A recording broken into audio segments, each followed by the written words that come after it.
Fala galerinha, bom dia, boa tarde, boa noite, boa madrugada para você que me assiste em mais uma aula de História comigo, professor Christian Souza, gente.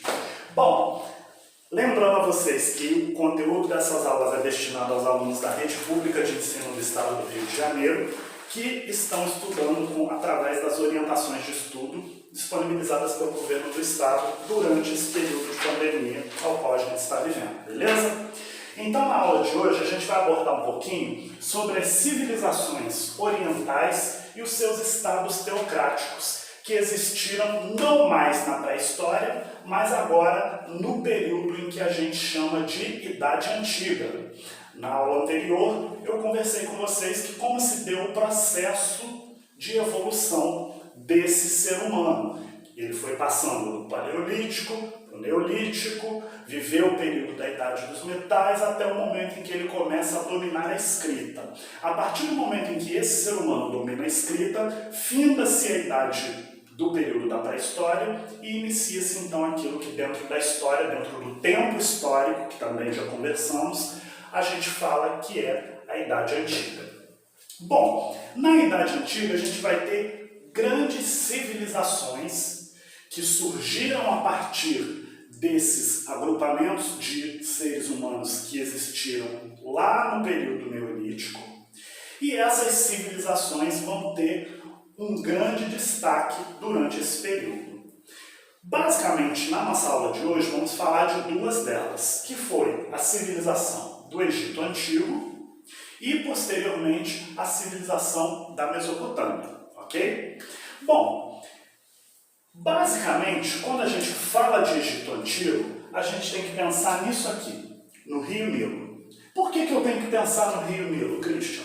Por um fator muito simples. Porque toda a civilização egípcia ela vai se desenvolver em torno do Nilo. Então, o Nilo, para os egípcios, era o coração daquela civilização. Mas por que, Christian? Eu não falei para vocês na aula passada que no período anterior, ainda lá na pré-história, no Neolítico, esse ser humano vai começar a dominar técnicas de agricultura? Então, uma vez que eu domino técnicas de agricultura, eu preciso de formas de irrigação na minha plantação. Eu preciso criar formas de a minha plantação ser irrigada de modo que aquela planta sobreviva, germine e dê o determinado fruto que eu preciso. Daí o que vai acontecer? Toda a civilização do Egito Antigo, justamente por conta do Rio Nilo, vai se fixar em volta dele. Até porque aquelas terras em volta do Rio Nilo eram bastante férteis, eram propícias ao plantio, à agricultura. Então, com isso, eu não posso falar de civilização do Egito Antigo sem antes abordar o quê?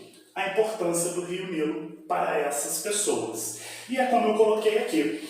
Inicialmente, ela vai ser formada por comunidades independentes, ou seja, eles não eram uma civilização única, mas sim pequenos grupamentos humanos que vão se formar em torno do Nilo, ocupando todo aquele território ali da África que compreende o que é o Egito.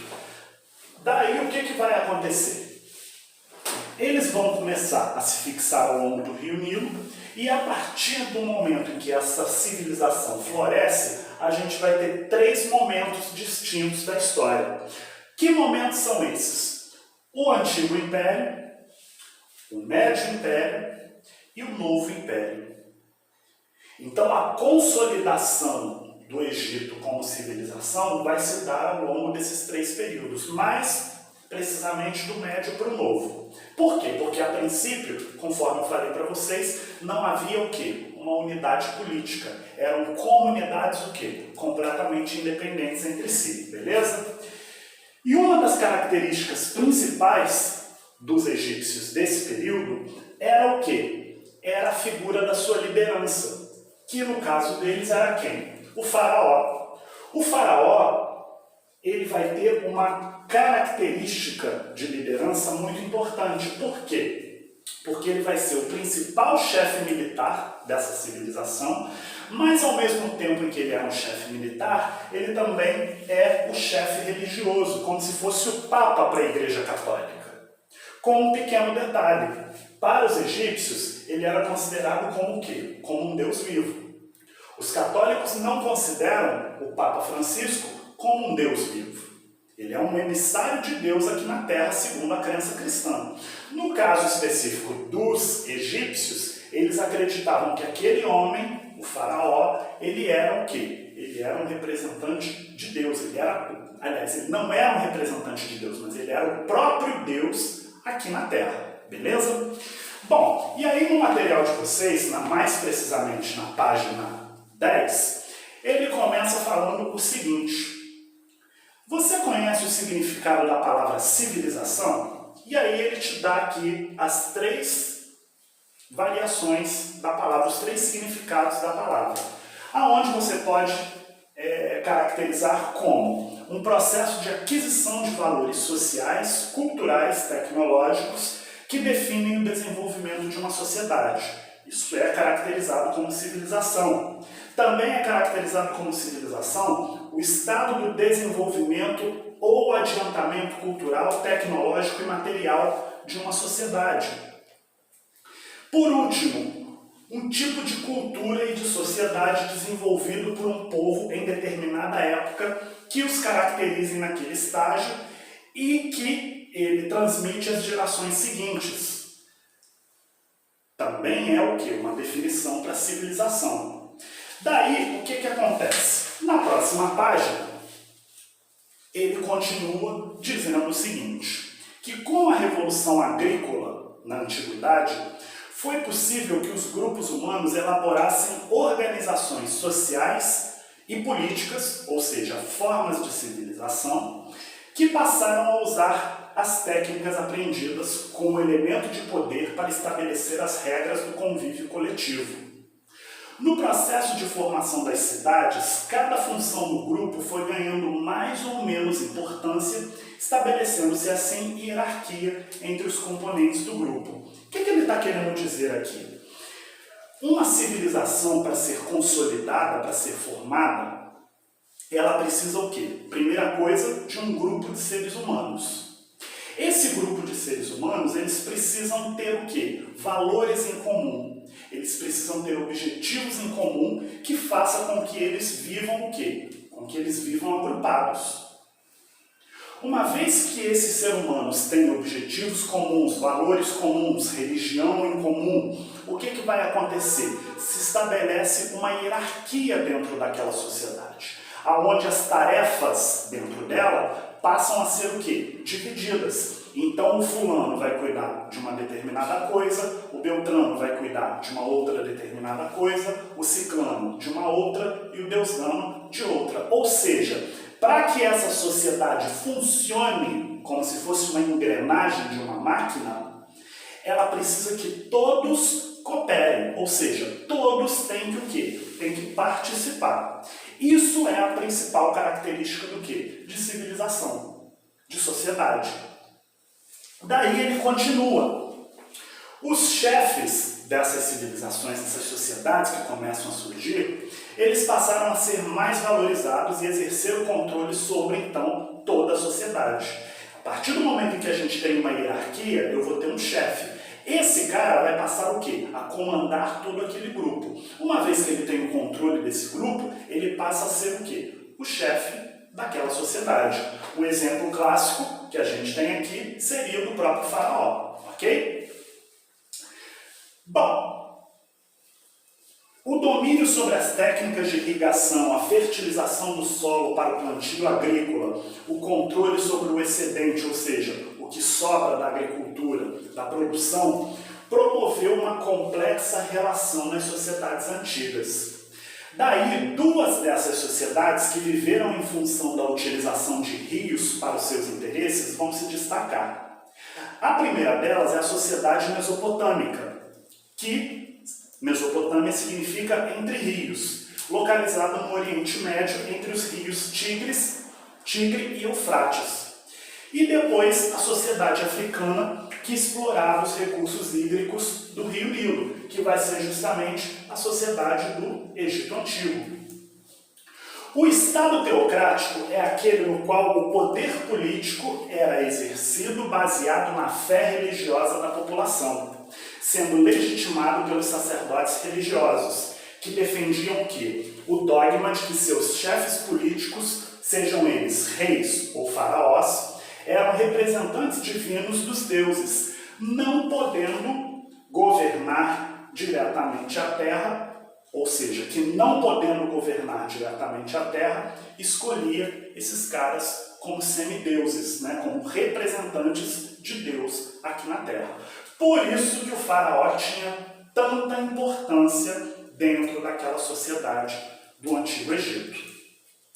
E aí, um fator interessante é que isso vai nos demonstrar que a relação entre política e religião era muito estreita e que as organizações políticas vão consolidar os seus poderes também em função das crenças religiosas dessas populações. Ou seja, ao contrário do que acontece nos dias de hoje, onde a política ela é separada da religião, ou pelo menos deveria ser, o que acontece? Nesse período não existia isso. Tanto que eu falei aqui para vocês nesse resumo que eu botei no quadro. O faraó, ele era o chefe político, mas ao mesmo tempo ele também era o chefe religioso, considerado pelos egípcios daquela época o quê? Um deus vivo, beleza? Bom, continuando aí na página, ele fala que, inicialmente, a civilização egípcia era constituída por um grande número de pequenas comunidades independentes que formavam os reinos do Alto e do Baixo Egito. Por volta do ano 3200 a.C., os dois reinos foram unificados sob o mando do faraó Menés, momento em que tem início a primeira dinastia. Os 3 períodos seguintes à unificação do Egito vão ser o chamado Antigo Império, que eu coloquei aqui no quadro para vocês, que vai de 3200 a 2300 a.C. Depois o Médio Império, que vai do ano 2100 a.C. até 1750 a.C. E por último, o Novo Império, que vai de 1580 até o ano 525 a.C. Daí, durante o Antigo Império, vão ser construídas as 3 célebres pirâmides que estão até hoje na África, lá no Egito, que foram as pirâmides de Kelps, Khafre e Mycerinus, também chamadas de pirâmides de Gizé. Bom, o Novo Império já vai ser um período aí marcado por intensas invasões territoriais e pelo enfraquecimento do Estado, né? Ou seja, a parte final aqui do Novo Império, o território egípcio, né, a civilização egípcia, ela já está em decadência, sendo dominada por outras civilizações mais fortes, como foi o caso, por exemplo, dos romanos, que num determinado momento da história também vão dominar o território egípcio. Bom, conforme eu disse, o Novo Império então vai ser marcado por um período de intensas invasões territoriais e pelo enfraquecimento do Estado até a invasão romana por volta do ano 30 a.C., quando então vai se estabelecer o domínio de Roma sobre o Egito. Então, o auge do Império Romano, que já se dá lá próximo à vinda de Cristo aqui na Terra, por volta do ano 30, os romanos então dominam e tornam o Egito, né, o território egípcio, anexo ao Império Romano. Ok? O faraó estava no topo da sociedade egípcia e possuía status, conforme já falei para vocês, de Deus para a população, em um sistema chamado de monarquia teocrática. Christian, o que é isso, monarquia teocrática? É uma atribuição divina de que aquele chefe monarca, ele é ao mesmo tempo chefe de Estado e também um Deus vivo. Ele é considerado como Deus. Ele não está no mesmo nível que os demais indivíduos daquela civilização. Ele está acima. Daí o que acontece? Sendo considerado aí um líder religioso, ele era um intermediário entre o povo e os seus deuses. E assim o faraó exerceu essa função por cerca de quase 3.000 anos. Ou melhor, por mais de 3.000 anos. Os demais estratos da sociedade, ou seja, as demais parcelas da sociedade, eram compostas por sacerdotes, nobreza, escribas e soldados. E abaixo desses estavam quem? Os camponeses e artesãos e, por fim, também os escravos. Christian, já existiam escravos nesse período da história? Sim. Tanto que se você buscar na Bíblia, no Antigo Testamento, os hebreus, eles vão ser escravos, naquele período lá de Moisés, escravos do Egito, né? Escravos do faraó do Egito. Inclusive naquela passagem onde Moisés abre o Mar Vermelho para que os hebreus passassem, aquilo ali, aquele período da história que é relatado na Bíblia, é exatamente esse período aqui onde o faraó tem esse status quo de Deus, além de chefe de Estado, também era considerado como um Deus, beleza? Bom, a religiosidade e a crença na imortalidade são os aspectos mais importantes da cultura egípcia. Dentre as diversas divindades, as mais importantes eram Amon-Ra, que era o deus Sol, rei de todos os deuses e criador de todas as coisas. A crença na imortalidade é a razão para o processo de mumificação dos cadáveres e para a construção de pirâmides, que nada mais eram do que imensos túmulos que abrigavam todas as riquezas do falecido, as quais ele levaria consigo para a eternidade. Não somente as riquezas, mas também familiares e funcionários eram enterrados junto com o faraó. Já o processo de mumificação era realizado porque, para os egípcios, a vida eterna implicava na permanência do corpo físico. Christian, então, quer dizer que as pirâmides nada mais são do que túmulos? Sim, só que eram túmulos daquelas pessoas que tinham o quê? Grande status dentro daquela sociedade, ou seja, o faraó. Então, quando esse faraó vinha a falecer, o que acontecia? Ali eram enterrados ele, juntamente com todos os seus pertences. Por quê? Porque eles acreditavam que na vida após a morte, ou seja, na vida que após a terra, eles iriam continuar vivos e, com isso, por que de levar todos os seus bens materiais? Para usufruir na vida seguinte. E por isso também era importante a questão da mumificação dos corpos, né? Uma vez que se ele vai continuar vivo numa próxima vida, era necessário o quê? A manutenção física daquele corpo, ok? Daí, prosseguindo com os nossos estudos, agora a gente fala um pouquinho da civilização dos povos da Mesopotâmia. É importante vocês saberem que Mesopotâmia nada mais significa do que terra entre rios. Ou seja, o território onde é localizado a Mesopotâmia ficava entre dois rios que banhavam a região. Que rios eram esses? O rio Tigre e o rio Eufrates. E atualmente, essa região que está localizada no Oriente Médio compreende o território do país que hoje conhecemos como Iraque, ok? Bom, conforme eu falei para vocês, dentro da civilização da Mesopotâmia você não vai ter apenas um povo, você vai ter vários povos, várias civilizações que por conta desses rios que eram essenciais para a agricultura vão se estabelecer naquele local. Daí, um dos povos mais importantes que vão florescer ali naquela região vão ser os sumérios. Os sumérios surgem no território da Mesopotâmia por volta de 4.500 a.C. Quando então eles percebem que aquelas terras próximas aos rios, elas eram férteis, ou seja, elas eram propícias ao plantio. Então, esse povo vai se estabelecer naquela região por volta do ano 4.500 AC, e ali ele vai o quê? Ele vai progredir, ele vai florescer, essa civilização vai florescer. Daí, no ano 4000 a.C., ou seja, 500 anos depois de história, a gente tem aí a formação das principais cidades que vão compor aquela região. Quais eram essas cidades, Christian? A cidade de Kish, Uruk, Ur e Lagash. Vão ser as 4 principais cidades que vão compor esse território inicialmente na Mesopotâmia. Ok? Bom, continuando a leitura aí na apostila de vocês, na página 12, ele continua dizendo o seguinte: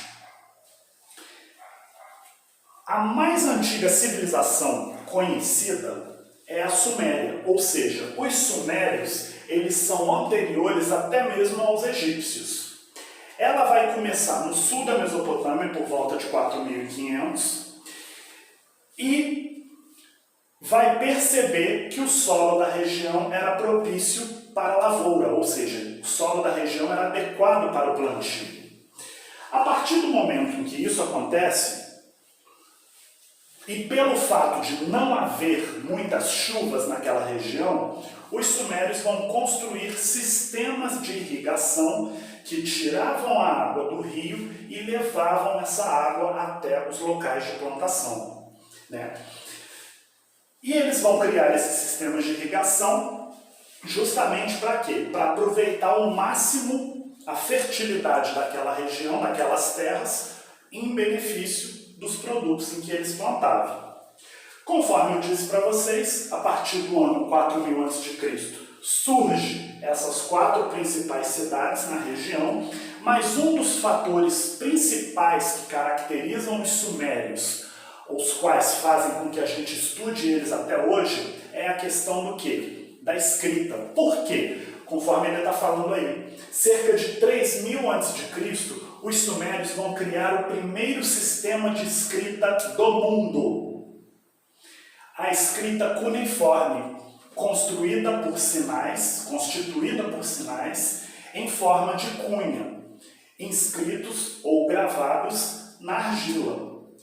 Christian, por que os sumérios resolveram da noite para o dia criar um modelo de escrita, um sistema de escrita? Eles não tinham mais nada para fazer? Não, não era nada disso.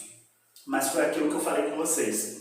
À medida em que essas civilizações vão evoluindo, existe a necessidade de quê? De aperfeiçoamento na comunicação. E aí o exemplo que eu já dei para vocês em aulas anteriores, a questão do pastorio. A partir do momento em que esse homem domina técnicas pastoris de domesticação de animais, ele precisa saber quantos animais ele tem. A partir do momento em que esse homem domina de fato a agricultura, ele precisa saber o quanto que ele está plantando, o quanto que ele está colhendo. Ou seja, a matemática, nesse caso, ela é essencial. Por quê? Porque ele precisa saber o que ele está ganhando, o que ele está perdendo. E isso só é possível através do quê? De um sistema de escrita. Então foi a partir dessa necessidade que os sumérios, lá 3000 anos antes de Cristo, vão criar esse modelo que é chamado de escrita cuneiforme. Ok? Continuando aí a nossa leitura. Ao norte da Suméria ficava a região da chamada Acádia. No início de 2350 a.C., aproximadamente, um governante acadino, denominado de Sargão, conquistou a Suméria e grande parte do restante da Mesopotâmia, tornando-se a partir dele o primeiro império do mundo. Daí, por volta do ano 1900, um povo chamado Amorita vai conquistar toda a Mesopotâmia. Sob seu comando, Babilônia vai se tornar a cidade mais importante da Mesopotâmia. Se não me falha a memória, Babilônia, existem passagens da existência de Babilônia, até mesmo na Bíblia, né? Na Bíblia dos cristãos e dos judeus também. A cidade era tão poderosa que toda a região passou a ser conhecida como Babilônia. O rei babilônico mais importante foi Hammurabi. Hammurabi ficou famoso por criar um conjunto de leis durante o seu reinado, que ficou conhecido como Código de Hammurabi. O poder da Babilônia começou a declinar por volta do ano 1600 a.C. E a grande potência que vai vir logo após os babilônios foram os assírios.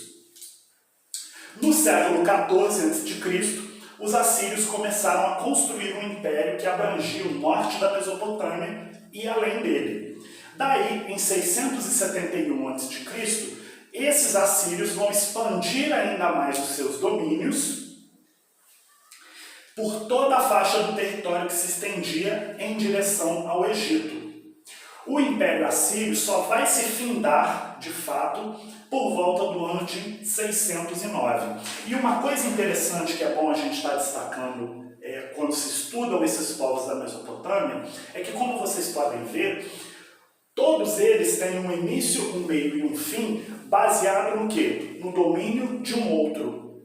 Então tivemos os assírios, que foram dominados pelos amoritas, depois vieram os babilônios e assim por diante. Ou seja, uma civilização subjuga e domina a outra, e assim sucessivamente. Ou seja, isso dá para a gente ter em mente, dá para se ter uma ideia de que essas civilizações viviam o quê? Em constantes conflitos, conflitos armados, justamente para ver quem que dominava aquele determinado território naquela região.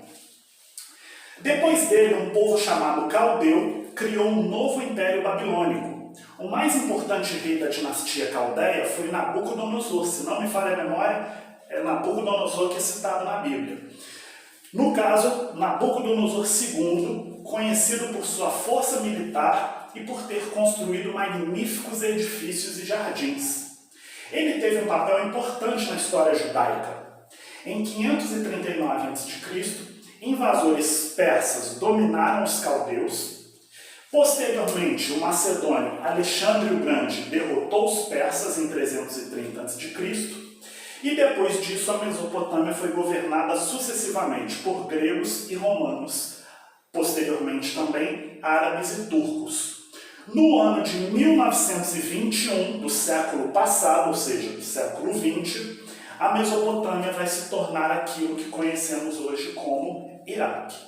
Então, como vocês puderam perceber ao longo dos nossos estudos, esse território, desde os seus primórdios, ele vive o quê? Num constante conflito de domínio de civilizações. Sempre uma civilização vindo a dominar, subjugar e a conquistar o território da outra. Vinha uma, dominava um determinado período, vinha outra, dominava aquela que estava ali, e assim começava esse ciclo novamente, ok? Bom, encerramos então essa aula por aqui, espero que vocês tenham entendido, grande abraço e tchau!